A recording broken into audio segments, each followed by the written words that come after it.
mengikuti secara penuh tentang kasus ini. Tetapi sejak awal saya merasa bahwa seharusnya proses ini tidak seperti ini. Kenapa?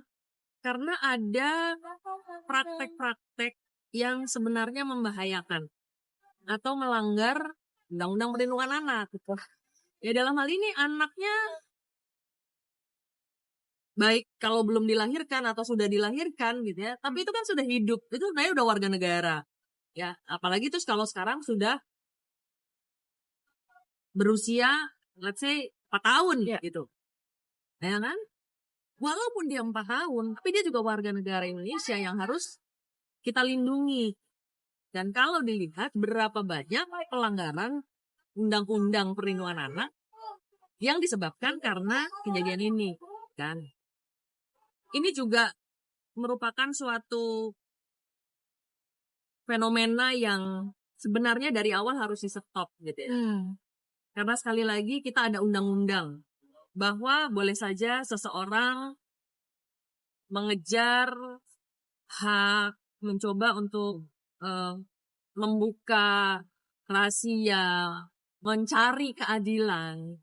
Tapi proses mencari keadilan tentu harus ada tata keramanya, nilai-nilai moralnya, dan yang paling penting adalah harus sesuai dengan undang-undang. Nah, problematiknya adalah bahwa memang belum ada undang-undang yang secara khusus mengatur hal ini. Bahwa kalau ada orang mau mencari keadilan, caranya gimana? Tetapi siogianya harusnya tidak boleh juga dengan cara melanggar aturan. Bahwa udah ada Undang-Undang Perlindungan Anak. Nah, permasalahannya kemarin ini karena anaknya masih kecil, anaknya nggak bisa teriak. Dan tidak ada satu orang pun selama proses ini kemudian berbicara. Ya, mohon izin saya sendiri juga menyalahkan diri sendiri karena kenapa nggak bicara dari kemarin gitu ya. Tapi kan kembali lagi, saya sebagai psikolog, saya tidak bisa menelpon wartawan, saya mau ngomong dong soal itu, nggak bisa gitu ya. Kecuali memang diminta untuk bicara gitu ya. Nah, kembali lagi kita mungkin ada cara-cara lain, misalnya memberikan saran, kemudian menghubungi orang yang terkait gitu, which is memang sudah kita lakukan. Tapi kan kembali lagi, di dalam proses itu ada usaha, ada upaya, hasil belum tentu sesuai dengan upaya kita gitu. Kembali lagi bahwa ini yang tentu saja harus diperbaiki, tingkatkan gitu ya. Nah, saya berharap sebenarnya adalah masyarakat Indonesia menjadi lebih cerdas, menjadi lebih pandai, menjadi lebih peka gitu. Ada hal-hal yang sebenarnya tidak boleh dilakukan, tidak boleh diterusin, tidak boleh dilanjutkan gitu ya. Nah, ini kembali lagi apabila ternyata masyarakat bisa menjadi faktor pengendali gitu ya, memonitor, mengontrol gitu ya, kita bisa menghindarkan juga hal ini sebenarnya ya. Jadi saya berharap tidak terjadi lagi, tapi yang jelas praktik yang kemarin ini seharusnya tidak terjadi. Sekali lagi, mengajar keadilan boleh, tetapi tidak dengan cara yang melanggar hukum. Dan tidak dengan cara menyakiti, melukai, mengancam keselamatan, kesehatan mental anak di masa depan. Persoalannya ada jejak digital. Anda bisa bayangkan bagaimana nanti anak ini usia 15 tahun, 20 tahun, dan dia bisa membaca itu lagi gitu ya. Dan kita masih berada di kondisi sosial yang mungkin sangat mudah untuk memberikan judgement.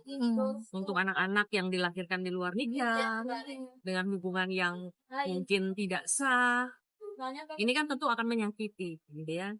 Jangan sampai identitas anak ini terkuak. Jangan sampai, tapi kan kembali lagi, seringkali nanti di sekolah tahuan anaknya siapa. Ini adalah hal yang sangat harusnya kita hindarkan.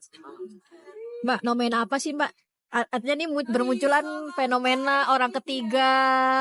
Ya kalau bahasa sekarang lah ani-ani gitu-gitu, nih ada fenomena apa sih Mbak?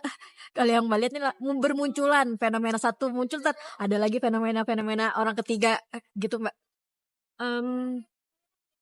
Saya kira kita juga bicara tentang perilaku ya, perilaku manusia, bahwa Manusia itu lahir, tumbuh, berkembang dalam keluarga, kemudian bekerja, menikah, punya anak, dan seterusnya, kan? Tetapi juga ada perkembangan dunia, perkembangan teknologi, perkembangan masyarakat, di mana biaya hidup menjadi lebih besar, dan ada hedonistik, mau punya ini, mau punya handphone yang bagus, mau punya, nah, kemudian muncullah itu media sosial yang membuat disparitas ini menjadi lebih besar, ya, gapnya lebih besar. Yang punya ada media sosial yang menunjukkan, jadi akhirnya, ih bagus ya handphonenya, ih bagus ya bajunya, harganya ini. Nah, sementara situasi ekonomi kita mungkin juga ada kesulitan untuk menghasilkan, gitu ya. Banyak kita lihat juga banyak keluarga yang harus dual income atau punya penghasilan ganda supaya bisa memenuhi kebutuhan anak sekolah, biaya hidup, dan lain sebagainya. Nah, muncullah ada komunitas atau sekelompok masyarakat yang ingin instan. Pengennya cepat. Nah, ini kembali lagi tergantung kepada bagaimana sebuah keluarga itu membimbing, membesarkan, dan membentuk pola pikir, gitu ya. Kalau misalnya memang mau sukses, kalau misalnya memang mau memperoleh semua kemudahan-kemudahan tersebut, ya tentu harus bekerja keras. Tapi kalau misalnya ternyata dia juga melihat ini dia enaknya gampang, gitu ya. Apalagi ya istilahnya sekarang kemudian menjadi keren, sugar baby, sugar daddy. Akhirnya jadi keren gitu. Itu sebenarnya adalah upaya untuk meminimalkan. Ini dari sisi psikologi kan ada upaya tersebut gitu ya, karena dibikin jadi keren gitu. Kalau dulu kan mungkin istilahnya kurang bagus ya, selir, gundik, apa kasar lah, mohon maaf ya, mohon izin. Tapi sekarang jadi akhirnya menjadi lebih bagus gitu ya, kayaknya lucu, ani-ani gitu ya. Jadi itu sebenarnya ada fenomena tersebut.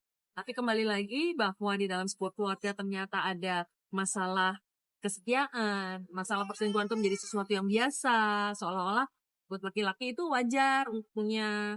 Sementara dari sisi yang satu, ini bagus nih untuk supaya ada pemerataan gitu kan. Nah, tapi semua itu adalah excuses gitu ya, semua adalah alasan yang tentu saja dipaksakan, dan kemudian nilai-nilai itu kemudian digeser, disederhanakan, dibikin bagus, dan akhirnya ada peran media sosial yang menjadi lebih cepat, ya, bahkan mungkin bisa ada proses promosinya, jualannya di media sosial, gitu ya. Ya, tetapi sekali lagi tentu saja semua tergantung kepada satu, nilai-nilai moral yang ditanamkan dalam keluarga, kemudian nilai-nilai kerja keras supaya tidak instan, kemudian ada nilai-nilai untuk tidak merebut milik orang lain, gitu ya. Dan yang paling penting adalah kemudian bahwa setiap keluarga punya kewajiban tersendiri. Punya kewajiban untuk membimbing, mendidik, membesarkan anak-anak yang punya nilai-nilai yang baik tersebut, supaya bisa setiap keluarga tuh menjaga masing-masing. Tapi yang paling penting ya tentu orang tuanya, ayah dan ibunya. Kan kita taunya ini kan sekarang ani-ani, sugar daddy, kalau yang berselingkuh adalah yang laki-laki, ya. Tapi jangan salah bahwa sekarang yang berselingkuh juga banyak yang perempuan nih. Ya, nah ini namanya apa nih, gitu ya. Ada will, ada pill, kan kita bisa lihat tuh. Kalau dulu istilahnya negatif, tapi kemudian disamarkan akhirnya menjadi lebih netral atau menjadi lebih positif gitu. Jadi orang jadi akhirnya tidak merasa malu, tidak merasa takut gitu. Nah, ini yang harus kita kembalikan lagi barangkali, kan. Nah, terus kemudian yang paling penting juga sebenarnya masyarakat kita juga harus bisa menanamkan kembali nilai-nilai yang tidak berorientasi kepada konsumerisme. Kita harus bisa membuat supaya masyarakat kita tidak menanamkan atau menyebarkan nilai-nilai hedonistik, konsumerisme gitu, sehingga mungkin kita bisa menghindarkan hal ini. Berarti ada kenaikan signifikan dong Mbak, artinya perihal kasus orang ketiga di dalam pernikahan, entah itu ya pelakor, karena 2025 nih kayaknya makin mencuat, makin banyak kasusnya, apalagi terbaru kan pejabat. Nah, masalahnya kita belum ada penelitian yang membuktikan bahwa memang benar kasusnya bertambah. Apakah dari dulu banyak tapi nggak ketahuan? Atau sekarang sama banyak tapi karena orang udah berani ngebuka gitu ya, dan ada media Dan salah satunya mohon izin ketika sudah banyak juga media-media yang bukan hanya media formal, media sosial, kemudian mungkin content creator gitu ya. Nah, jadi ini menjadi lebih banyak nih gitu. Nah, jumlah ini tadi yang menyatakan menjadi banyak itu kan belum terbukti nih apakah dari dulu banyak tapi nggak ketahuan terus sekarang menjadi banyak karena media lebih banyak terbuka gitu. Tapi sekali lagi apapun itu mau dari dulu banyak atau sekarang menjadi lebih banyak, ya tentu kita harus kembali lagi menanamkan nilai-nilai yang tadi saya katakan supaya kita bisa mencegah gitu ya bahwa perkawinan tentu harus lebih sakral, harus setia, harus bebas dari perselingkuhan gitu. Nah, dalam hal ini saya ingin mengangkat satu topik lagi yang paling penting gitu ya, bahwa di dalam keluarga itu sebenarnya setiap sosok atau setiap individu dalam keluarga itu berperan penting, terutama ayah dan ibu. Bagaimana ayah dan ibu ini bisa membentuk anak-anaknya. Nah, ketika anak-anak ini dibesarkan dari satu ayahnya yang mungkin punya kondisi tertentu, ada perselingkuhan, ya, ini bisa jadi si anak akan melihat dan dia juga bisa jadi akhirnya juga berselingkuh. Atau misalnya juga ada isu-isu tanpa maksud untuk menyalahkan korban, gitu. Ketika ada menjadikan alasan seseorang ini seharusnya tidak boleh diterima, tetapi dia menjadi alasan. Ya habis istri saya begini, istri saya begitu, gitu ya. Nah, ini adalah kondisi-kondisi yang tentu saja harus dihindarkan bahwa di dalam perkawinan ini nilai-nilai perkawinan ini harus ditata ulang. Itu alasannya negara sudah berusaha untuk hadir, ya. Kita mungkin tahu ada BP7, ada premarital counseling gitu ya. Sebenarnya ini tujuannya adalah untuk membuat supaya siapapun yang berniat untuk membina keluarga harus betul-betul ada semacam guidance book gitu ya. Supaya hal-hal yang tadi bisa dihindarkan, jangan sampai memberikan alasan untuk pasangan Anda berselingkuh gitu ya. Sekali lagi tanpa maksud untuk menyalahkan korban nih dalam hal ini orang-orang yang diselingkuhi gitu ya. Pengawasan, kemudian tadi mencegah gitu ya supaya jangan sampai pasangan kita berselingkuh, ya tentu harus dilakukan dengan berbagai cara, mulai dari nilai-nilai sejak kecil, kemudian situasi di dalam keluarga, kemudian bagaimana masalah-masalah yang mungkin terjadi, misalnya tadi ada masalah ekonomi, masalah gaya hidup. Nah, itu tentu harus kita bereskan. Jadi ya, dalam hal ini saya berharap negara juga harus kembali lagi hadir untuk memberikan nilai-nilai tersebut. Kalau kira-kira 20 tahun yang lalu tuh kita sering kali ada di televisi gitu kan. Terpaparan tentang pernikahan gitu kan. Jadi nilai-nilai yang film-film yang memberikan cinta, kasih, kesetiaan keluarga dan lain sebagainya. Justru jangan yang sifatnya ada perselingkuhan nih gitu.